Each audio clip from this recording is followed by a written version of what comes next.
పెళ్ళైన మగాడితో ఇలాగైనా ప్రవర్తించేది? అది కాదు పెద్దమ్మా, బావ ఓడిపోతుంటే హెల్ప్ చేస్తున్నాను. కాస్త దూరంగా ఉండి హెల్ప్ చేయొచ్చు కదా, అంతేగాని అలా మీద మీద పడతావా?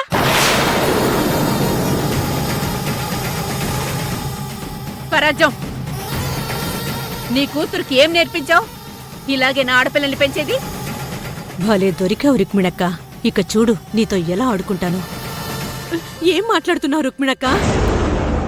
అది చిన్న పిల్ల, ఏదో ఆటలో తెలియక మీద పడుండొచ్చు. అంత మాత్రాన నా కూతుర్ని నన్ను అన్ని మాటలంటావా? రుక్మిణమ్మ, ఎందుకిలా అస్తమానం మా వాళ్ళని ఏదో ఒకటి అంటావు? ఇప్పుడు స్వీటీ ఏం చేసింది? తనేం చేస్తుందో నీకు కనపడటం లేదా? శివని ఇబ్బంది పెడుతోంది. ఆయనేం ఇబ్బంది పడట్లేదు, నువ్వే ఇబ్బంది పడుతున్నావు.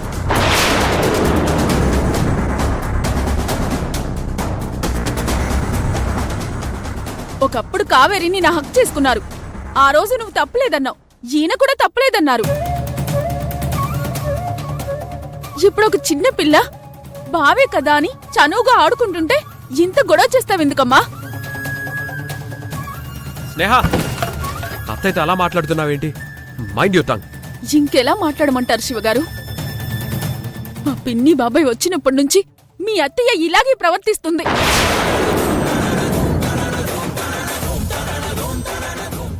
వీళ్ళుండడం ఈవిడికి అసలు ఇష్టమే లేదు. ఏంటి పిలుపు మారింది? ఆమె నువ్వు అమ్మ అని పిలిచేదాన్ని కదా? పిలిచేదాన్ని. అప్పుడు ఆమె నాకు అమ్మలా ప్రవర్తించేది, ఇప్పుడు అలా లేదు.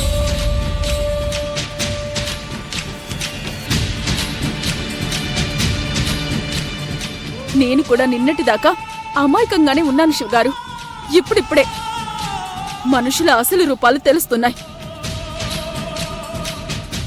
స్నేహ, నేను నీ మంచి కోసమే ఇదంతా చేస్తున్నానమ్మా, కానీ నీకది అర్థం కావడం లేదు.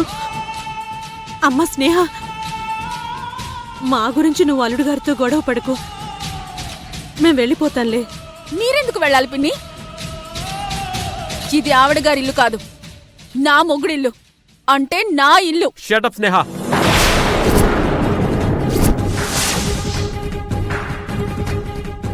ఏంటి నా గుణింతం చదువుతున్నావు?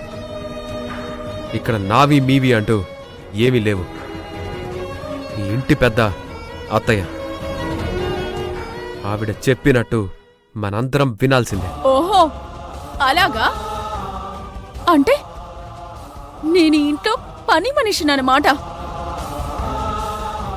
వండి పెట్టడానికి తప్ప ఎందుకు పనికిరాను, తినడానికి తప్ప నేను నోరు తెరవకూడదు, అవునా?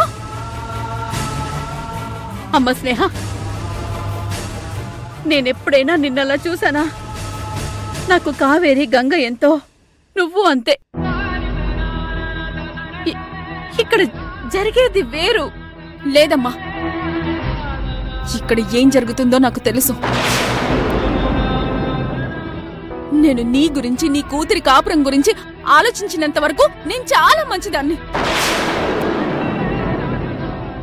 ఇప్పుడు మా వాళ్ళొచ్చాక నేను వాళ్ళ గురించి మాట్లాడుతుంటే చెడ్డదాన్ని అయిపోయాను, అంతే కదా? స్నేహ, ఏం మాట్లాడుతున్నావు? అత్త ఎలాంటిదో నీకు తెలీదా? తను ఎప్పుడైనా నిన్ను వేరుగా చూసిందా?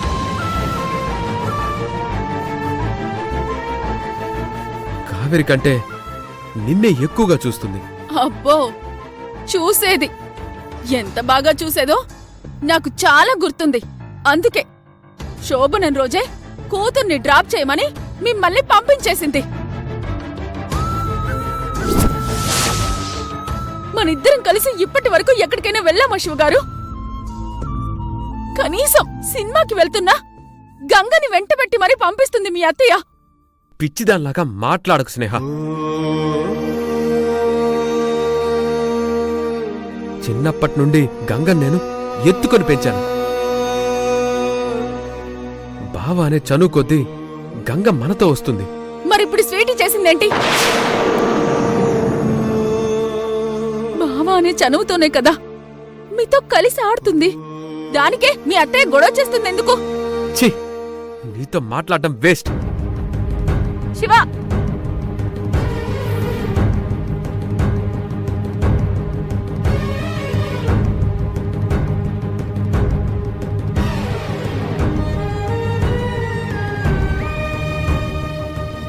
ఇప్పుడు నీకు తృప్తిగా ఉందా అమ్మా? చాలా రోజుల తర్వాత శివగారు నాతో కలిసి హ్యాపీగా ఉన్నారు. నువ్వు వచ్చి గొడవ పెట్టి మొత్తం మొత్తం నాశనం చేసేశావు. ఛీ! అయ్యో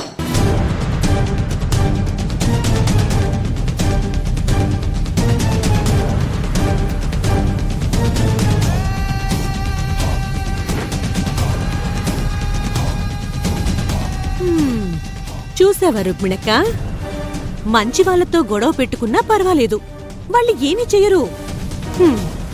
కాని చెడ్డ వాళ్ళతో గొడవ పెట్టుకుంటే ఇదిగో ఇలాగే ఉంటుంది. అవును రుక్మిణమ్మా, అందులోనూ మా ఆవిడ చెడ్డోళ్ళకే మహా చెడ్డది. అలా కోపంగా చూడకక్క. నీ కోపం వస్తే చంపడానికి కూడా వెనకాడవని నాకు తెలుసు. అందుకే నేను నిన్ను బలంతో కొట్టడం లేదు, తెలివితో కొడుతున్నా.